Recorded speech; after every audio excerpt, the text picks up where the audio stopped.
Hello students, हमारा next topic है wonder Waals interactions. यहाँ पर हम इसको बोल सकते हैं इंटरमोलिकुलर फोर्सेज। ठीक है, जो इंटरमोलिकुलर फोर्सेज होते हैं जनरली वो क्या होते हैं, अट्रैक्टिव टाइप के होते हैं। ठीक है, मतलब वो क्या करते हैं, जो भी मॉलिक्यूल हैं मॉलिक्यूल के अंदर स्टेबिलिटी क्रिएट करते हैं, स्टेबिलिटी को इंक्रीज करते हैं। मतलब वो अट्रैक्शन का काम करते हैं, रिपल्सन का काम नहीं करते हैं। ठीक है, तो जो वंडरवॉल फोर्सेज ऑफ जो इंट्रैक्शन है वो क्या होते हैं, बहुत ही वीक फोर्सेज ऑफ इंट्रैक्शंस हैं। ठीक है, ये पोलर मॉलिक्यूल के बीच में भी हो सकते हैं और नॉन पोलर के बीच में भी हो सकते हैं। पोलर का अगर हम बात करें, जैसे हमने HCl का एग्जाम्पल लिया, ठीक है, तो इसमें H पे क्या है, डेल पॉजिटिव चार्ज आएगा और Cl पे क्या है, डेल नेगेटिव चार्ज आएगा। इसका मीनिंग क्या है कि जो Cl की जो इलेक्ट्रोनेगेटिविटी है वो H से ज़्यादा है, मतलब हाइड्रोजन से ज़्यादा है। ठीक है, तो चलिए Cl पे नेगेटिव आया और हाइड्रोजन पे पॉजिटिव आया। ठीक है, तो ये क्या है, इसको हम बोल सकते हैं कि पोलर मॉलिक्यूल है। ठीक है, नॉन पोलर की अगर हम बात करें, जैसे ऑक्सीजन, नाइट्रोजन, ठीक है, इनमें क्या है, जैसे ऑक्सीजन और ऑक्सीजन दोनों की इलेक्ट्रोनेगेटिविटी क्या है, सेम है, तो इसमें डाईपोल डेवलप नहीं हो सकता, मतलब दो पोल डेवलप नहीं हो सकते, del positive and del negative. तो ये क्या होंगे, नॉन पोलर का एग्जाम्पल होंगे। और जो HCl है, HF है, ठीक है, NH3 है, अमोनिया, ये सारे हमारे किसके एग्जाम्पल है, पोलर मॉलिक्यूल के एग्जाम्पल है। ठीक है, तो अगर मान लो पोलर के बीच में अगर वंडरवॉल इंट्रैक्शन है तो वो क्या होगा, उसको हम बोलेंगे डाईपोल डाईपोल अट्रैक्शन, क्योंकि डाईपोल की वजह से कि उसके अंदर पहले से ही डाईपोल बना हुआ है कि डेल पॉजिटिव और डेल नेगेटिव चार्ज क्या है उसमें सेपरेट हो गए हैं। ठीक है, तो उसका जो उस अट्रैक्शन को हम बोलेंगे डाईपोल डाईपोल अट्रैक्शन बोलेंगे। ठीक है, अब नॉन पोलर मॉलिक्यूल की अगर हम बात करें, जैसे ऑक्सीजन, नाइट्रोजन, क्लोरीन, मीथेन वगैरह जो ये मॉलिक्यूल हैं, ये क्या है, जनरली गैस स्टेट के अंदर होते हैं। लेकिन अगर मान लो अगर हम लो टेम्परेचर की बात करें तो ये जो हमारे मॉलिक्यूल हैं, ठीक है, ये किसमें, लिक्विड या सॉलिड स्टेट के अंदर आ जाएंगे। ठीक है, लिक्विड और सॉलिड स्टेट के अंदर तुम्हें पता है कि गैसियस मॉलिक्यूल के कंपैरिजन में ज़्यादा अट्रैक्शन होता है। ठीक है, मॉलिक्यूल या जो एटम है वो ज़्यादा क्लोज होते हैं।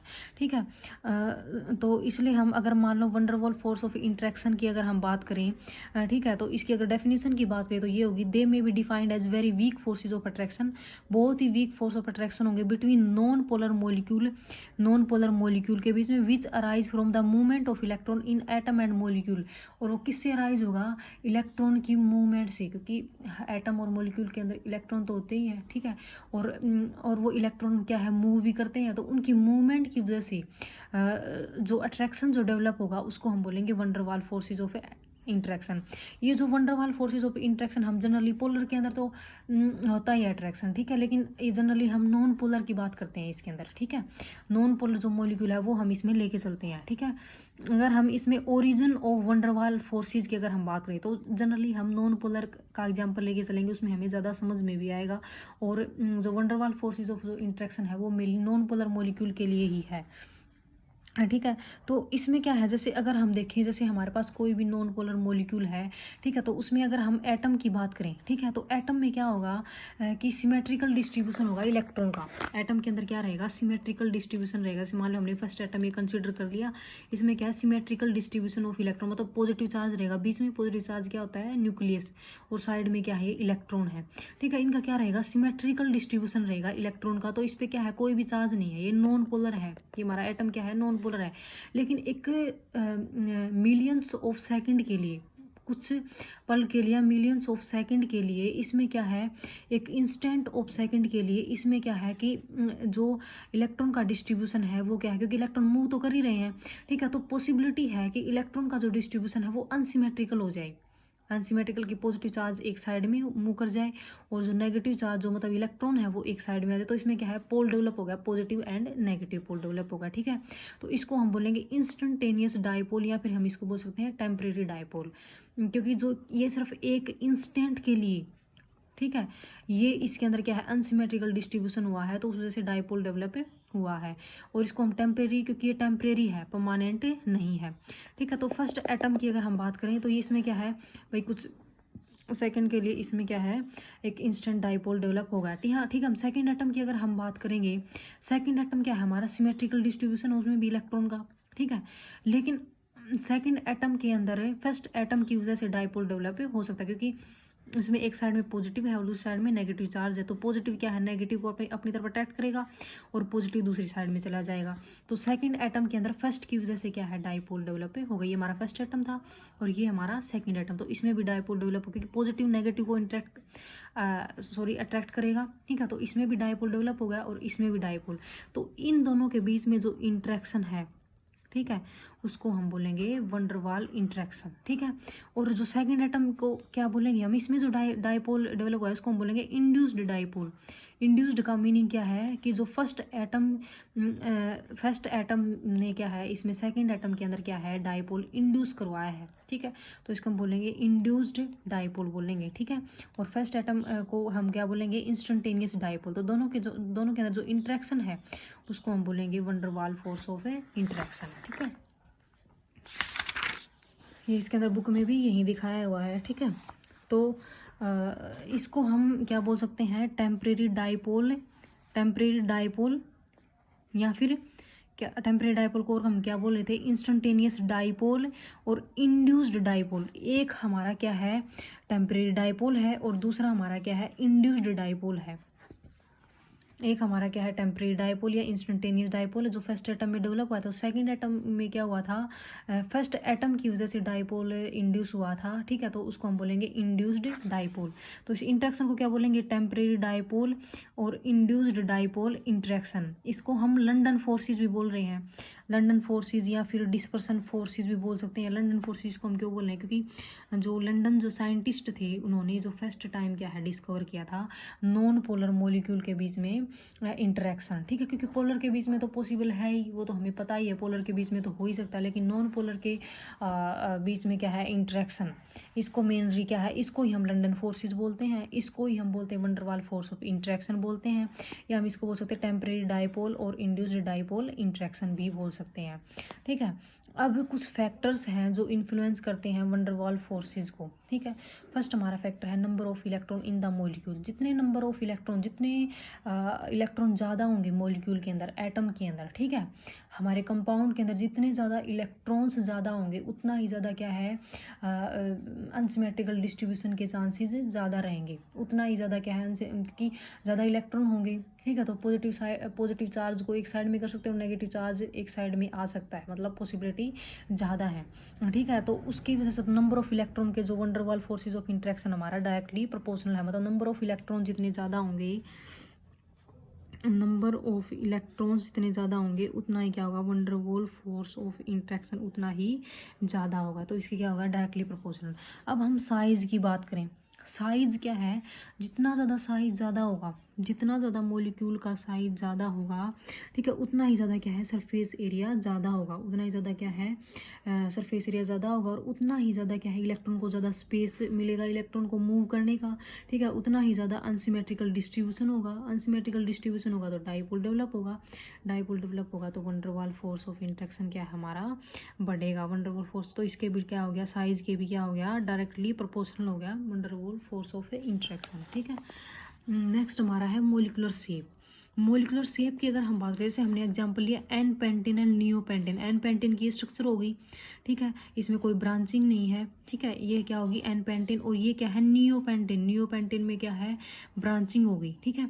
नंबर ऑफ कार्बन एटम दोनों के अंदर सेम है, नंबर ऑफ हाइड्रोजन एटम दोनों के अंदर सेम है, लेकिन दोनों की स्ट्रक्चर क्या है, डिफरेंट है। दोनों की स्ट्रक्चर डिफरेंट होने की वजह से जो वंडरवॉल फोर्स ऑफ इंट्रैक्शन है वो भी क्या है, डिफरेंट होगा। कैसे हम इसको देख सकते हैं कि जैसे हम एन पेंटिन की बात करें, इसके अंदर सरफेस एरिया ज़्यादा है, ये सरफेस एरिया है, और इसका सरफेस एरिया ये है, ठीक है। तो सरफेस एरिया ज़्यादा किसका है, एन पेंटेन का, किसके कंपेयर में, नियो पेंटेन कंपेयर में, ठीक है। तो ब्रांचिंग जितनी ज़्यादा होगी, ब्रांचिंग जितनी ज़्यादा होगी उतना ही सरफेस एरिया कम होगा, ठीक है। सरफेस एरिया कम होगा तो क्या होगा, वंडरवॉल फोर्स ऑफ इंट्रैक्शन भी कम होगा, ठीक है। तो वंडरवॉल फोर्स ऑफ इंट्रैक्शन किस में ज़्यादा होगा, एन पेंटेन के अंदर, नियो पेंटेन के अंदर कम होगा, क्योंकि एन पेंटेन का सरफेस एरिया ज़्यादा है। जितना ज़्यादा सरफेस एरिया होगा उतना ही ज़्यादा अनसिमेट्रिकल डिस्ट्रीब्यूशन के चांसेस ज़्यादा होंगे, और उतना ही ज़्यादा क्या होगा, वंडरवॉल फोर्स ऑफ इंट्रैक्शन ज़्यादा होगा, ठीक है। नेक्स्ट है टेम्परेचर एंड प्रेशर। टेम्परेचर और प्रेशर की अगर हम बात करें, अगर मान लो हम टेम्परेचर कम कर दें, टेम्परेचर अगर हम कम कर दें और प्रेशर अगर हम बढ़ा दें, ये अगर हम कंडीशन रखें, टेम्परेचर अगर हम कम करेंगे तो मॉलिक्यूल के अंदर क्या है, रैंडमनेस कम होगी। मतलब क्या है, मॉलिक्यूल के अंदर रैंडमनेस कम होगी तो एटम के जो क्लोज आने के चांसेस हैं वो क्या है, ज़्यादा होंगे। एटम क्या है, मॉलिक्यूल क्या है, वो एक दूसरे के क्लोज रहेंगे। अगर हम टेम्परेचर बढ़ा देंगे तो क्या है, वो दूर दूर चले जाएंगे। ठीक है, वो क्या है, दूर दूर चले जाएंगे। तो टेम्परेचर हम कम रखेंगे और प्रेशर ज़्यादा। प्रेशर अगर हम किसी चीज़ पे क्रिएट करते हैं तो उसके जो एटम है या जो मॉलिक्यूल है वो क्या है, पास पास आएंगे। मतलब उनके अंदर क्या है, बेसिकली जो डिस्टेंस है वो कम हो जाएगी। ठीक है, तो टेम्परेचर कम और प्रेशर ज़्यादा, ये अगर हमारे पास कंडीशन है तो वंडर वाल फोर्सेस ऑफ अट्रैक्शन क्या है, ज़्यादा रहेगा। अगर हम कंडीशन अपोजिट कर दें, हम टेम्परेचर बढ़ा दें और प्रेशर कम कर दें तो इसमें क्या है, वंडर वाल फोर्सेस ऑफ इंट्रैक्शन भी क्या है, कम हो जाएगा अगर हम ये कंडीशन रखते हैं तो। ठीक है, तो टेम्परेचर कम और प्रेशर ज़्यादा, ये क्या है, वंडर वाल फोर्स ऑफ इंट्रैक्शन को बढ़ाएगा।